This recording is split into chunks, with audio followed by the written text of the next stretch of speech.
Hello and welcome to FPL Mate, your best mate for FPL content and for the 2020-21 season. My name is Dan and today I'm back on the cheap players. We're going through the 4.5 million forwards and midfielders today. We're going to start off with the midfielders. So yeah, if you're going with a formation with three at the back, you're definitely going to want to have at least one 4.5 midfielder or forward, maybe even two if you're really trying to stretch your budget and put all your budget into your starting 11 team. So yeah, there's different factors you can consider. Do you want to get a player who's just going to be picking up 2 points every week and guarantees can come on as a sub and just get you 2 points every week? Or do we want to look out for that hidden gem? Well, today we're going to be looking at both. We're going to be looking at both kinds of players. So yeah, and once again, this video was sort of inspired by an article I read on Fantasy Football Hub. There's plenty of other great articles on there, and you know, plenty of tools on there. They have a fixture ticker tool, they have Opta stats tools, they have loads of really good tools on there that I like and I enjoy. And I look at all their stuff pretty much every day to check on my fantasy team. So you can get 25% off a subscription using my code in the video description if you want to go check that out. So yeah, please do. But yeah, let's move on first of all to the midfielders. Plenty of options for 4.5 midfielders this year, but we're going to start with Yves Bissouma. So he's a defensive-minded midfielder. He was starting most games at the end of last season, which is kind of impressive. I know he's not going to appear in the most points of last season, but at the end of the season, he really impressed for Brighton, and he was getting a lot of games. He played well, and he did look to have actually completely replaced Dale Stephens in the starting 11, who is another 4.5 midfielder for Brighton as well. So yeah, do consider, if you're thinking about going to Dale Stephens, just go for Bissouma instead, because it looks like Bissouma is going to have replaced Dale Stephens in this coming season. He did manage to score 1 goal last season, Bissouma, but I wouldn't expect too many goals. He does like a shot from distance. But you know, he doesn't really get any very good goal-scoring chances because he's sort of more of a deep line midfielder. I know he did play a little bit further up the pitch, but never in real attacking zones. So his play time, I think he's going to have a lot of play time. I think his explosiveness, because we're going on explosiveness on this video, how explosive players, and I think his explosiveness is pretty low actually. But he does take a shot from distance, as I say, so there's possibility of a couple of goals, and that's why I think Yves Bissouma stands out to me as the obvious choice, the obvious safe pick for your 4.5 million midfielder, if that's what you're looking for as your 5th midfielder in your team. But yeah, not sure I'd completely be content with starting any of these guys really. But anyway, moving on. So Harrison Reed, another defensive midfielder. He was on loan at Fulham last season, but he's now signed permanently for 8 million. So Fulham have clearly brought him in for a very good reason. He was like nailed on in their team last year in the Championship, and they put the money forward to get him permanently. So presumably, so they can play him game in, game out again. They do really like him at the club, and you would think he'd play every single game pretty much, but he doesn't offer any attacking threat whatsoever. He had no attacking threat last season for Fulham. Don't expect it to change in the Premier League. If anything, it's going to be even more harder for Fulham to get goals. There is a couple of potential threats to his position. Zamba Anguissa, apparently he's a really good player. He had a really good season last year, but that was on loan elsewhere in Spain. So now he's coming back to the club. But yet Harrison Reed has been signed. I think Harrison Reed gets the nod just because they wouldn't pay that money for him if they thought Zamba Anguissa could fill in for him. So yeah, Reed is probably going to be the more likely to play. But I do think it's another great way of picking up 2 points every week. Fulham have slightly easier fixtures. I don't know if they'll get a couple of clean sheets maybe, so that makes him a 3-point player on occasional weeks. But yeah, no, not expecting too much for attacking returns. So playtime high, explosiveness low. Oriol Romeo, I think he is worth a mention as well. Another fairly boring pick though, to be honest. He's got quite a lot of game time, particularly in the first half of last season and right at the end as well. But I think now that Emil Højbjerg has left the club, the obvious replacement in centre defensive midfield is Oriol Romeo. So you might have that defensive midfield slot nailed down, which means 2 guaranteed points every week. Playtime high, explosiveness low. But we're going to move on to something a little bit more interesting. So this is my pick. So promising young left winger Anthony Gordon. He made a really good impression sort of at youth level over the last couple of years. He came into the Everton team later on last season, and he's been pretty solid since he has been playing. He started in 5 of Everton's last 10 games, and in the other 5 he was on the bench and came on as a substitute. So he's played a part in Everton's last 10 games. Will he continue to get game time? Was he just in that Everton team because Everton had nothing to play more and they wanted to sort of put the youngsters into the team to see what they can do? Not sure. Can he also get a few more goal contributions like he has done at youth level? He only got 1 assist during that run of featuring in 10 games for Everton. He only got 1 assist, but at youth level he's been really consistent, scoring, getting assists and stuff. So I guess playtime, medium. Explosiveness, medium.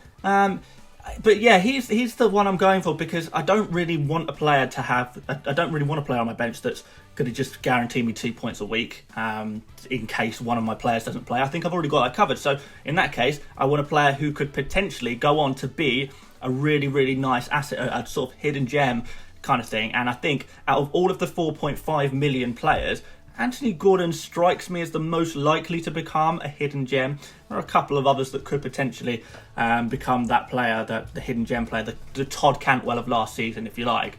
But no, Anthony Gordon is the one I've got my eye on. So he's in my team. He's on my bench for now. So yeah, a couple of warnings. We'll do some warnings. If you saw my defenders and goalkeeper video, then you'll know I also have the warning section. And if you haven't checked that out, go have a little watch of that after this video. Really useful stuff. So yeah, Dale Stephens, I have to warn you against him. He's 15% owned. Like I've said, he's lost his place in the Brighton lineup because just because Bissouma has been playing really well and has replaced him. So although it looks like Dale Stephens got loads of points last season, it was only really at the beginning of the season when he was actually playing. He was picking up 2 points every week, and then Bissouma replaced him on the team sheet later on in the season, and I would expect that to continue. So Dale Stephens, I don't think you should go near him. McCarthy, again, he's lost his place. Marvelous Nakamba, again, he's lost his place. I think he only played in 1 game post-break last season, which is not exactly good. And then finally, I've got written down here Jordan Stevens. He's 2.1% owned, and honestly, I don't really understand why, considering he's only ever played 79 minutes of football for Leeds in all competitions over 2 seasons, maybe even 3 seasons. He's only ever played 79 minutes for Leeds. That's so. It seems a bit random. I know he's only like a 20-year-old guy, but you'd want a little bit more, something to back it up if you expect a player to have 2.1% ownership. So I don't know. Maybe there's some sort of hidden tip there that I've missed somehow. But I did look for it, but I can't find any reason why anyone's going for Jordan Stevens. But yeah, I don't think that's worth going for particularly. But yeah. That's up to you. So let's move on to forwards now anyway. So Rhian Brewster, I think we'll know a little bit about Rhian Brewster now. It's going to be amazing if he gets a Premier League transfer or a loan move, because he's just going to become just the most valuable 4.5 million striker. Could be the next Mason Greenwood potentially. In terms of FPL assets anyway. Even if he stays at Liverpool, I think he will get the most points out of all of the 4.5 million forwards. There is only 4 of them, mind you. There's only 4 this year. So we've not really got much choice.